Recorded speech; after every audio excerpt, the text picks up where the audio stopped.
কি আমার নাচ দেখে কি ভাবলে আমি পাগল হয়ে গেছি? আরে না, দূর, আমি তো একজনের মনের ভাব প্রকাশ করছিলাম এই রকম ভাবে যে তার মনের মধ্যে উল্লাস চলছে এবং তার ভিডিওটাই সেই উল্লাসের প্রতিফলন, সেটাই আমি তুলে ধরছিলাম। কার আবার? আরে আমাদের দেবশ্রীদির মনের মধ্যে যে এই রকম ভাবে এখন আনন্দের সমারোহ চলছে, সেটা উনি কালকে খুব সুন্দরভাবে রাতের বেলায় ভিডিও করে উনি বুঝিয়ে দিয়েছিলেন। আমি অবশ্য ভিডিওটা দেখিনি, আজকে সকালবেলায় এই কিছুক্ষণ আগে আমি ভিডিওটা দেখলাম, পরিষ্কারভাবে ওনার ভিডিও দেখলাম, রিম্পার ভিডিও দেখলাম, অবশেষে আমার দীপ্তিদির ভিডিওটা আমি দেখলাম। হ্যাঁ, আমি অবশ্য দীপ্তিদির ভিডিওটা মানে পুরোপুরি প্রথম থেকে লাস্ট অবধি যতদিন দীপ্তিদির সাথে আমার সম্পর্ক হয়েছে, দীপ্তিদির ভিডিও থেকে, দীপ্তিদির লাইভ থেকে আমি দেখে যাই। হ্যাঁ, আমার ভালো লাগে, আমি দেখি। এবার সেই সম্পর্কিত আজকে দেখতে গিয়ে দেখলাম দেবশ্রীদি এই ধরনের কিছু মন্তব্য করেছে। আচ্ছা, মানে আমার আজকে পুরো ভিডিওটাই হবে দেবশ্রীদির বলা কিছু কথার উপর দিয়ে, ঠিক আছে? তো সবার আগে ইন্ট্রো।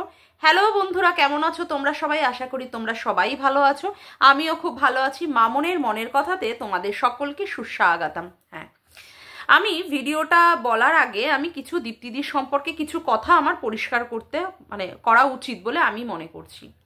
আমার সাথে দীপ্তিদির যখন দক্ষিণেশ্বরে পরিচয় হয়েছিল, যাই হোক, সেই সময় আমি মানুষটার মধ্যে একটা বুঝেছিলাম, যথেষ্ট পরিমাণে সত্যের কথা উনি বলা পছন্দ করেন এবং যথেষ্ট পরিমাণে দৃঢ় কণ্ঠে, যেটা আমার প্রচণ্ড পরিমাণে মনটাকে প্রচণ্ড পরিমাণে আন্দোলিত করেছিল। কারণ আমি এর আগেও যে সমস্ত ভিডিও করেছি খুব জোরের সাথে এবং খুব বোল্ডলিভাবে কথাবার্তা বলেছি, কারণ ওটা আমার ক্যারেক্টার। তার জন্য দীপ্তিদির এই ধরনের চরিত্রের জন্য আমার সত্যি ওনাকে প্রচণ্ড প্রচণ্ড প্রচণ্ড পরিমাণে ভালো লাগে, কারণ উনি সত্যিটাকে সত্যি বলার ক্ষমতা রাখেন, ওনার সেই ক্ষমতাটা আছে।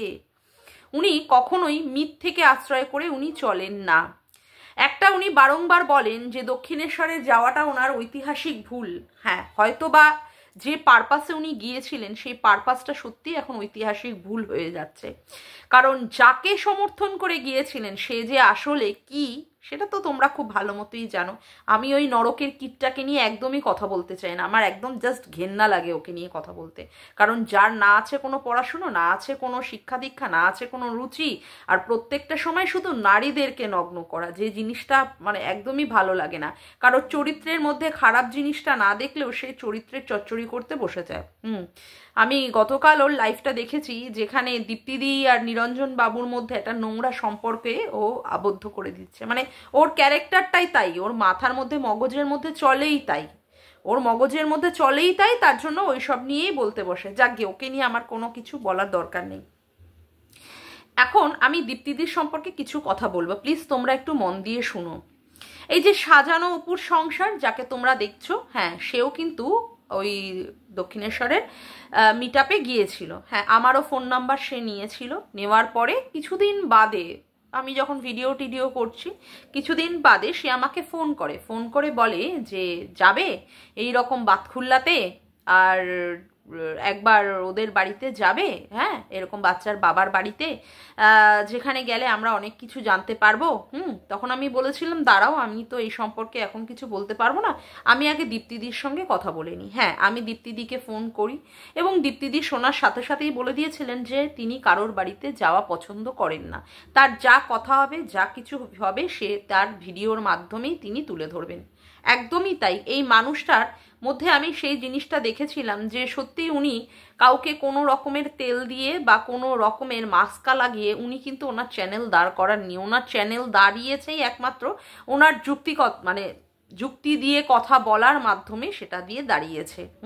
এবং সত্যি মানুষটাকে আমার খুবই রেসপেক্ট, সব সময়ের জন্য উনি আমার কাছে রেসপেক্টের মানুষ ছিলেন, আছেন এবং থাকবেন।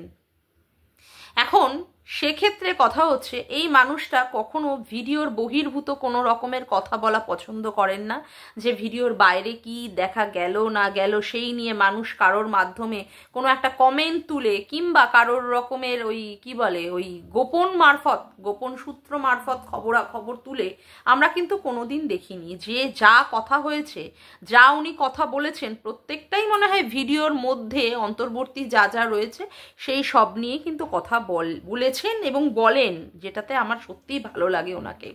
হ্যাঁ, উনি অন্যায়টা দেখলেও অন্যায়টাই তুলে ধরেন। হ্যাঁ, এখন আমার ক্ষেত্রেও আমি অন্যায় করেছি, সেজন্য উনি দেনান দেয়ার মানুষকে বুঝিয়ে দিয়েছেন যে না, উনি অন্যায়ের সমর্থন করেন না। ওনার সাথে কি আমার সম্পর্ক কি সেই রকম? ওনার সাথে তো আমার সম্পর্ক সত্যিই খুব ভালো। যে মানুষটার হাত ধরে আমার ওঠা, এই মানুষটাই আমাকে শিখিয়েছে কিভাবে থাম্বনেল বানাতে হয়, কিভাবে টাইটেল দিতে হয়, কিভাবে ভিডিওটাকে কতটুকু সাইজের মধ্যে আনা উচিত, কোন সময় বলা উচিত, এই মানে কারোর কি বলে ওটাকে ইন্ট্রো দেওয়ার ক্ষেত্রে কিভাবে বলা উচিত, প্রত্যেকটা পদক্ষেপে সেখানে যখন উনি আমার অন্যায় দেখেছেন উনি তুলে ধরেছেন একদম। আমি যদি ওনার জায়গায় থাকতাম আমিও তাহলে সেটাই করতাম অবশ্যই। যেই জায়গাটা অন্যায় বা ভুল, যে জায়গা উনি কিন্তু ভালোবাসার খাতিরে, আমি সত্যিই বলছি, আজকে দীপ্তিদি হয়তো শুনলে রাগ করবেন, বলবেন কেন তুমি এই কথাটা বললে। দীপ্তিদি কিন্তু পরের দিন সকালবেলায়, অর্থাৎ যেদিন ইনসিডেন্টটা হয়েছিল পরের দিন কিন্তু সকালবেলায় কিন্তু দীপ্তিদি আর্লি মর্নিংয়ে আমাকে ফোন করে অনেক আমাকে সান্ত্বনা দেওয়া, অনেক কিন্তু আমাকে কষ্ট পেয়েছি, যাই হোক দিদিও কষ্ট পেয়েছেন আমার মাধ্যমে। তো দিদিকে বলবো, দিদি আমার ভিডিওর মাধ্যমে আমি তোমার কাছে ক্ষমা চাইছি, প্লিজ আমার ওপরে আর রাগ করে থেকো না। হ্যাঁ, তুমি বলেছো যে আমার সাথে কথা বলবে না, সেটা তোমার বিচার্য বিষয়, কিন্তু প্লিজ তুমি আমাকে পারলে ক্ষমা করো। ওই ঘটনা বা ওই সংক্রান্ত সমস্ত জিনিস আমি সবাইকে বলবো প্লিজ ভুলে যাও। হ্যাঁ, আমাকে তোমরা একটু দেখো বা বোঝার চেষ্টা করো। যাই হোক, সেটা নেই। এই দীপ্তিদি কিন্তু আমাকে ফোন করে আমাকে যথেষ্ট পরিমাণে সান্ত্বনা দিয়েছিলেন। এই দীপ্তিদিকেই আমি দেখেছি মানুষকে অন্যায় করলে অন্যায়টাকে উনি অবশ্যই তুলে ধরেন এবং ঠিকটা করলে এই ঠিকের পথেই কিন্তু ইনি থাকেন। আবার কোনো মানুষ যদি তার ভালোবাসার মানুষের ক্ষেত্রে যদি দাগ লাগায় বিনা মতলবে, তখন কি করেন উনি সত্যিই সেখানে প্রতিবাদ করেন। যে প্রতিবাদটা উনি দেবশ্রীদিকে করেছিলেন। কেন করেছিলেন দেবশ্রীদিকে করেছিলেন? দেবশ্রীদি কোনো একটা তারাপীঠের ঘটনা নিয়ে বাচ্চার বাবাকে নিয়ে বলিয়েছিল ভাদ্র মাসে নাকি তার বিয়ে হয়ে গেছে কোনো এক এম সাহার নাম করে, কিন্তু তখনও পর্যন্ত এম সাহার কিন্তু কোনো চ্যানেল আমরা দেখিনি, তখনও পর্যন্ত কোনো চ্যানেল ছিল না। আজ যেটা পরিষ্কার হচ্ছে তার বয়ফ্রেন্ড এসেও এখানটায় পরিষ্কার করে দিচ্ছে যে সে কতটা নোংরা, কতটা বেবুসে, কতটা চরিত্রহীনা মহিলা, যার নিজের একটা সন্তান থাকতে সে কিনা পরপুরুষদের শরীর গরম করে, পরপুরুষদের বিছানা গরম করার জন্য তার সিক্রেট রুম, তার বিছানা, সেই সমস্ত নিয়ে এসে নিজেকে পরিপাটি রাখার চেষ্টা করে। যাই হোক, সেই সময় কিন্তু ছিল না। আর সেই সময় উনি বাচ্চার বাবার ক্ষেত্রে কোনো রকমের অন্যায় দেখেননি, সেই জন্য তার ভালোবাসা বলো, তার মানে সাপোর্ট বলো, পুরোটাই ছিল বাচ্চার বাবার সাথে। তার জন্য কি হয়েছিল, সেই দিন উনি প্রচণ্ড পরিমাণে এই ব্যাপারটাকে সাপোর্ট না করতে পেয়ে দেবশ্রীদিকে কিছু কথা বলেছিলেন। কি বলেছিলেন দেবশ্রীদি ওই বাচ্চাদের বাড়িতে, বাচ্চার বাবার বাড়িতে গিয়েছে, বাবার বাড়িতে গিয়ে সেখানে বাচ্চার জন্মদিনে অ্যাটেন্ড করা থেকে শুরু করে, তারপরে গিয়ে আবার ফিস্টের মাধ্যমে অ্যাটেন্ড করা থেকে শুরু করে, সেই দেবশ্রীদি কি করে এই ধরনের কথাবার্তা বলছেন, এই ধরনের কথা উনি বলেছেন, তার ভিডিওই তার প্রমাণ। দীপ্তিদির ভিডিও অবশ্যই জলজল করছে, সেটা তো মানে এখনো মানে রয়েছে, সেটা তো আমরা সবাই জানি। তো সেক্ষেত্রে উনি বলেছিলেন বাচ্চার বাবাকে যে এই ধরনের মানুষকে বাড়িতে না যেন এন্ট্রান্স দেওয়া হয়। এবং সত্যিই তো তাই, আজকে যে বাড়িতে যাওয়া হয়েছে সেই বাড়িতে যাওয়ার নাম করে সেখানটায় গিয়ে তাদের বাড়ির লোকেদের বিনা পারমিশন, আজকে দেবশ্রীদি বলছে যে তারা কি মানে আমাদেরকে বারণ করেছিল। তুমিও কি জিজ্ঞাসা করেছিলে বাচ্চার বাবাকে যে তুমি লাইভ করবে কিনা, ভিডিও করবে কিনা? জিজ্ঞাসা করেছিলে যে তারা ভিডিও পাবলিক করার আগে বা তারা লাইভ করার আগে তোমরা সেখানে লাইভটা করবে কিনা? তাদের বাড়িতে গেছো, যাদের বাড়িতে গিয়ে আনাচে কানাচে সমস্ত ঘুরে ঘুরে দেখাচ্ছ, অমুক করছো, তাতেও তো তাদের প্রাইভেসি নষ্ট হয়। এই বলো তুমি বাচ্চার বাবাকে ভালোবাসো, তো তোমার কোনো জায়গায় মনে হয় না যে এই ধরনের গুলো যেগুলো তুলে ধরছো লোকের সামনে, সেইগুলোতে বাড়ির মালিকের কোনো রকমের আপত্তি আছে কিনা জিজ্ঞাসা করেছিলে? না, করনি। এর আগেও তুমি মন্দিরাদের বাড়িতে গিয়ে সেখানটায় কি করেছো? সেখানটায় সোমনাথ কার ভিডিও দেখে, অর্থাৎ সুয়ের ভিডিও দেখে, যেখানে সু প্রচণ্ড পরিমাণে সোমনাথকে অকর্মণ্য অপদার্থ বলে বলে যা না তা বলে বলে সেইগুলোকে ওকে অ্যাটাক করে, এবং সেইগুলোকেও দেখে সোমনাথ দেখে, দেখে দেখে ওর শরীর ওর গরম হয়ে ওঠে, এই সমস্ত কথাবার্তাও নিতে পারে না, সেইগুলো এসে 7 তাড়াতাড়ি তুমি ভিডিওতে বলেছো। শুধু তুমি নাও, আর একজন তোমার দোসর আছে, মনে হয় তোমরা সম্পর্কে হয়তো বা বোন হতে পারো, ওই যে দিদা, টুনি দিদা। সেই টুনি দিদাও আবার কি করেছিল, মন্দিরার শ্বশুর শাশুড়ির সাথে মন্দিরাদের যে মনোমালিন্য, এই ধরনের কাজ করে আসার পরে যে মনোমালিন্য, সেই মনোমালিন্যর কথা সেইখানটায় গিয়ে বাড়িতে জেনে এসেই সঙ্গে সঙ্গে বলতে বসে গেছিল, সঙ্গে সঙ্গেই। হ্যাঁ, তো এই হচ্ছে ব্যাপার। তোমরা এমন মানুষ, তোমরা যে বাড়িতে যাও সেই বাড়িতে গোপন গোপন কথাগুলোকে তুলে নিয়ে এসে মানুষের সামনে 7 তাড়াতাড়ি তুলে ধরো, 7 তাড়াতাড়ি তুলে ধরো।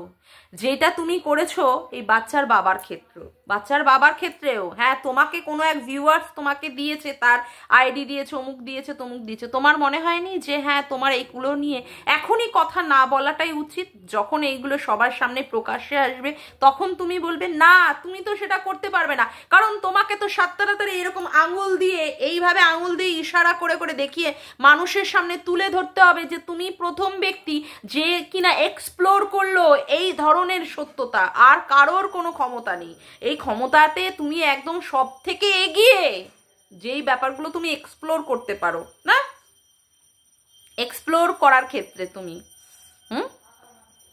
সত্যি, সেই জন্যই তোমাকে, এই ব্যাপারগুলোর জন্যই দীপ্তিদি কি বলেছিল, সন্দীপকে বলেছিল তোমার মতো মানুষকে যেন ঢুকতে না দেওয়া হয়। সত্যি তোমার মনে হয় না যে তুমি অন্যায় করেছো?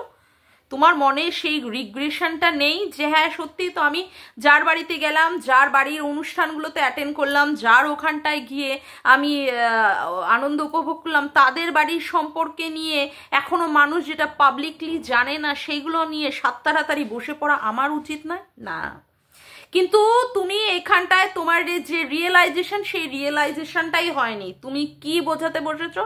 দীপ্তিদিকে তুমি বোঝাতে বসেছো কেন দীপ্তিদি তোমার সম্পর্কে বলবে যে মানে এই বাচ্চার বাবার বাড়িতে তোমাকে যেন অ্যালাউ না করা হয়। কালকে তো দেখলাম, কালকে তো শুনলাম ওই সীমাদির লাইফটা, যেখানে সীমাদির কাছে বলা হয়েছে, তারাই বলেছে, বাড়ির লোকেরাই বলেছে যে তোমরা যেভাবে তাদের বাড়ির থেকে লাইভ করে ভিডিও করে বাড়ির আনাচে কানাচে অমুক করেছো, সেক্ষেত্রে তাদের বাড়ির প্রাইভেসি নষ্ট হয়েছে, হওয়াটাই তো স্বাভাবিক। একদম ভালোবাসার টানে গেলাম মানে সব কিছু আমার ক্যামেরার মধ্যে বন্দি করে আমার মানুষের সামনে সত্যতা তুলে ধরতেই হবে। মানে আমি একজন এমন বড় একটা ক্রিয়েটার, কন্ট্রোভার্সি ক্রিয়েটার, সেখানে আমার কথাটাই প্রথম মানুষের কাছে যাবে এবং সব সত্যি আমি তুলে ধরবো। সত্যি তোমার মনে হয় না সেই বিবেকের কাছে যে তুমি এইগুলো করা উচিত না, বিবেকের কাছে দায়বদ্ধ? হ্যাঁ, তুমি বললে বটে যে মন্দিরার ক্ষেত্রে তুমি মন্দিরাকে দিয়েছো, সেখানে ডান হাতও জানেনি বা হাতও জানেনি, এখন তো সবাই সবকিছু জেনে গেছে, সবাই সবকিছু জেনে গেছে। মানে তুমি কথা হচ্ছে যে ভিডিওতে দেখাওনি, কিন্তু জানাতে তো বাকি রাখোনি, বলেই তো দিচ্ছ সেই কথাগুলো। যাক গিয়ে সেই ব্যাপারগুলো নিয়ে পরে, ওইগুলো নিয়ে আজকে কথা বলার বিষয় না। কথা বলার বিষয় হচ্ছে আজকে যে এই যে বাচ্চার বাবা যে বলে দিয়েছে, শুধু দীপ্তিদিকে না, তার সাথে সাথে আমাদের যারা যারা, আমি রিম্পা, যারা যারা আমরা বাচ্চার বাবার ভুল ধরেছি, তাদেরকে বারণ করে দিয়েছে যে তার নাম না নেওয়াতে, তারপরে তার ভিডিও ক্লিপিংস না ইউজ করাতে, তারপরে তার ছবি না ইউজ করাতে, সেক্ষেত্রে সে নাম করে তার নাম না করতেই বলে দিয়েছে। এক্ষেত্রে তোমার প্রচণ্ড পরিমাণে উল্লাস হয়েছে, যে এই উল্লাসটা আমি ভিডিওর প্রথমে ওইরকম ভাংড়া বা অমুক নাচের মাধ্যমে বুঝিয়ে দিয়েছি যে এই ক্ষেত্রে তোমার প্রচুর পরিমাণে উল্লাস হয়েছে। তুমি এই দিনটা দেখার জন্য বসেছিলে, এই রিভেঞ্জটা নেবে বলে, কবে নেবে বলে তুমি বসেছিলে, সেই দিনটা, সেই সময়টা, সেই সুযোগটা তুমি পেয়ে গেছো। একদম বলতে আমার কোনো দ্বিধা নেই, কারণ আমি এখানটা যা দেখবো, যা বুঝবো সেটাই বলবো। তোমার ক্ষেত্রেও যদি কেউ এ ধরনের অন্যায় করে অবশ্যই বলবো, অবশ্যই। কিন্তু আজকে যে জিনিসটা তুমি করলে এক্ষেত্রে বোঝাই যাচ্ছে তুমি মনে মনে প্রচন্ড পরিমাণে আনন্দ পেয়েছো। বাচ্চার বাবা বারণ করে দিয়েছে, তাহলে দীপ্তিদির মুখটা এবার গেল কোথায়? মুখটা তো পুড়ে গেল। সেক্ষেত্রে তুমি বলছো যে হ্যাঁ তার বিয়ে হবে, অমুক হবে, সেই বিয়েতে হয়তো বা তোমাকে অ্যালাউ করবে না, কিন্তু দীপ্তিদিকেও কি অ্যালাউ করবে? বাবা, এই কথাটার মাধ্যমে বুঝিয়ে দিলে না তুমি তোমার সহ ক্রিয়েটারকে কত কত তুমি ভালোবাসো, কত কত ভালোবাসো। ওই ধরনের একটা উল্লাস করে ভিডিওর লাস্টে একটা হাসি হেসে উল্লাস করে আর ভিডিওটার মাধ্যমে তুমি বুঝিয়ে দিলে যে তোমার মনের মধ্যে কতটা রাগ, কতটা ক্ষোভ জন্মেছিল, যেই জন্মানো রাগ আর ক্ষোভটা তুমি এখন গড়গড় করে উগলে দিয়ে দিলে, তাই না? হ্যাঁ, একদম। আমি দেখো সত্যি কথা সত্যিভাবে বলা পছন্দ করি, সত্যি কথা সত্যিভাবে বলা পছন্দ করি। বাচ্চার বাবা সত্যি কি সে যথাযথ মানে যোগ্য ঠিকঠাক করছে বলে তোমার মনে হচ্ছে? হ্যাঁ, তার স্বার্থে যখনই ঘা লাগছে সে তো মানে প্রচন্ড পরিমাণে ফোঁস করে উঠছে, প্রচন্ড পরিমাণে ফোঁস করে উঠছে। তার নিজের অন্নদাত্রী দিদি পর্যন্ত বলেছিল যে পাতে এরা খায় সেই পাতের ছেদা এরা করে দেয়, তাই না? তার নিজের দিদি, তার মানে অন্নদাত্রী দিদি কেন এরকম ভাবে তাদের সম্পর্কে, বিশেষ করে তার ভাইয়ের সম্পর্কে এরকম বলেছিল? তার সাথে তো নিশ্চয়ই দিদির ব্লাড কানেকশন থেকে অন্ন কিভাবে জোগাড় করবে সেই পথ দেখিয়ে দিয়েছিল। তার দিদি এরকম ভাবে কেন করেছিল আজকে বলো তো? হ্যাঁ, এদের কোনো দোষ নেই, মানে বাচ্চার বাবার কোনো দোষ নেই। বাচ্চার বাবাকে ভালোবাসি, বাচ্চার বাবাকে ভালোবেসে ভিডিও করেছিলাম বলে তাই বলে তার অন্যায়টা দেখলে বলবো না? তাই বলে তার অন্যায়টা দেখলে বলবো না? হ্যাঁ, আজকে যে সীমাদি কিভাবে বাচ্চার বাবাকে সাপোর্ট করেছিল, কোথায় ছিলে সেই দিন তোমরা? কোথায় ছিলে? সীমাদির ল্যাজ ধরে ধরে তো সবাই বাচ্চার বাবার বাড়িতে গিয়ে উঠে বসেছো, সীমাদির ল্যাজ ধরে। কোথায় ছিলে সেই দিন যেদিন সীমাদি দৌড়াতে দৌড়াতে গিয়ে বাচ্চার বাবাকে সাপোর্ট করেছে? এমনকি সীমাদির বাড়িতে পর্যন্ত শুভদার সাথে পর্যন্ত ঝগড়া ঝাঁটি করে বাচ্চার বাবার কাছে দৌড়ে যেতে হয়েছে। আজকে প্রাপ্তি কি সীমাদির? প্রাপ্তি কি? সেখানে সীমাদিকে বোঝানো হচ্ছে হ্যাঁ ও তো অমুক জায়গায় জন্মানো, অমুক, ও লাইভে ভিডিওতে বসে বসে গালি দিয়ে দিয়ে ভিডিও করে, ওর সঙ্গে মিশতে গেলে একটা স্ট্যাটাস। ও মা, তাই? সিরিয়াসলি এই কথাগুলো আগে মনে ছিল না? বাচ্চার বাবার ক্ষেত্রে বলছে, এই কথাগুলো আগে মনে ছিল না? যখন সে রাতের বেলায় গোপন জায়গায় গিয়ে কেঁদে কেঁদে ভিডিও করেছিল, সেই সময় মনে ছিল না যে সীমাদির মতো লোককে তাদের বাড়িতে এন্ট্রান্স দেওয়া তার বহুত বড় চরম বড় অন্যায় হচ্ছে, ভুল মনে হচ্ছে? আজকে মনে হচ্ছে ওই দিনটা পার করে এসেছে না বাচ্চার বাবা, ওই দিনটা পার করে এসেছে। এখন তো সেই সমস্যা নেই, এখন তো সেই জায়গাও নেই যেখানটায় এরকম ভাবে হবে। তার জন্য সীমাদির মতো মানুষকে ছুঁড়ে ফেলে দেওয়া যায়। যে সীমাদির উপকার নিয়ে সীমাদিকে ছুঁড়ে ফেলে দিতে পারে, তাহলে তার ক্ষেত্রে দীপ্তিদিকে বলা বা আমাদের ক্ষেত্রে বলতে অসুবিধা হবে কোথায়? কোথায় অসুবিধা হবে? সে তো 1 নম্বরের অকৃতজ্ঞ, বলতে বাধ্য হচ্ছি, 1 নম্বরের সে অকৃতজ্ঞ। আর তোমার মধ্যে সেই উল্লাসটা আমি দেখলাম, যে উল্লাসটা তুমি মনের মধ্যে রেখে দিয়েছিলে, ক্ষোভ রাগ, যে তোমাকে এইভাবে কথা বলেছে, তোমারও রিভেঞ্জ নিতে হবে, এবং ভগবান তোমাকে সেই সময় সুযোগ দিয়েও দিয়েছে। তুমিও ভিডিও করে বলে দিলে, তুমিও ভিডিও করে প্রশ্ন করে বললে, জিজ্ঞাসা করলে। বাহ, সত্যি কিছু বলার নেই, কিচ্ছু বলার নেই আমার। আজকে বাচ্চার বাবার হয়ে বলছো, আচ্ছা বাচ্চার বাবার সাথে অরিন্দম বাবুর এত ভালো সম্পর্ক, কেসটা ভালোই লড়ছিলেন, তুমি বললে বটে সেই দিন মাল রিকভারি করার দিন কিভাবে ছিলেন, অমুক ছিলেন, কিন্তু আমরা তো শুনলাম মাল রিকভারি করার যে ইনফরমেশনটা সেটাই বাচ্চাদের বাড়িতে মানে বাচ্চার বাবার কাছে আগে থেকেই ছিল না, কিন্তু তুমি বললে বটে যে অনেক অনেক উপকার করেছে। সেই সময় 16 জন উকিল লাগিয়েছিল, তারা তার থেকেও বেশি উকিল ছিল, সেখানটা উনি বিশাল বড় করে ফাইট করেছে। তারপরে মাল রিকভারির দিন উনি ওখানটায় উপস্থিত ছিলেন, সবই ভালো কথা, সবই বুঝতে পারলাম। তাহলে কেন এই বাচ্চার বাবা এই অরিন্দম বাবুকে হাঁটিয়ে দিয়ে ম্যাডামকে এই জায়গায় নিয়োগ করলেন? একটু বলো তো, বাচ্চার বাবার মাথায় কি ক্র্যাক আছে নাকি? হ্যাঁ, একটু ঝুলটুল আছে নাকি? হ্যাঁ, কেন করলেন? এই জায়গাটাই তো প্রশ্ন। যদি অরিন্দম বাবু এত ঠিকঠাক ভাবেই কাজ করবেন বা করেছিলেন, তাহলে অরিন্দম বাবুকে হাঁটিয়ে দেওয়া হলো কেন? হ্যাঁ, এখন দেখছি অবশ্য ভিডিওতে ক্যামেরার মধ্যে এনে অরিন্দম বাবু তার মিসেসকে নিয়ে সামনাসামনি বুঝিয়ে দেওয়া হচ্ছে কত ভালো সম্পর্ক। অরিন্দম বাবুর গালের দাড়িটা এখন বাচ্চার বাবার গালে গিয়ে লেগেছে। বাপরে বাপ, সত্যি এত ভালো সম্পর্ক, কেসটা থেকে হাটিয়ে দেওয়া হলো কেন অরিন্দম বাবুকে? এটাই তো বুঝতে পারলাম না। যদি মানে তোমার কাছে যদি উত্তর থাকে, আমি দেবশ্রীদিকে বলছি প্লিজ তুমি উত্তরটা দিও তো, ক্লিয়ার করো তো। না, আমার যখন অন্যায় দেখেছো তুমি ভিডিও করেছো, অবশ্যই আমি ভুল করেছি তাই ভিডিও করেছো, আজকে তোমার ভুল দেখবো সেখানটায় আমি ভিডিও করবো না, এটা হয় নাকি? দুষ, কখনোই হবে না সেটা। যেখানে যার অন্যায় দেখবো ভাই সেখানটায় তো তার কথা বলবোই। আর দীপ্তিদির কারোর বাড়িতে যাওয়ার প্রয়োজন হয় না, দীপ্তিদির কারোর সঙ্গে ফোনাফুনি করার প্রয়োজন হয় না। দীপ্তিদি যেগুলো ভিডিওতে দেখেন সেই দেখেই কিন্তু উনি ভিডিও করতে পারেন, এবং সেই দিয়েই কিন্তু উনি আজকে এই 11,000-এর মতো চ্যানেলটাকেও তৈরি করে নিয়েছেন। একেবারে তুচ্ছ বা নগণ্য বা ক্ষুদ্র নন, তাই না? দীপ্তিদির দরকার হয় না, যেটুকু আমি তাকে বুঝেছি।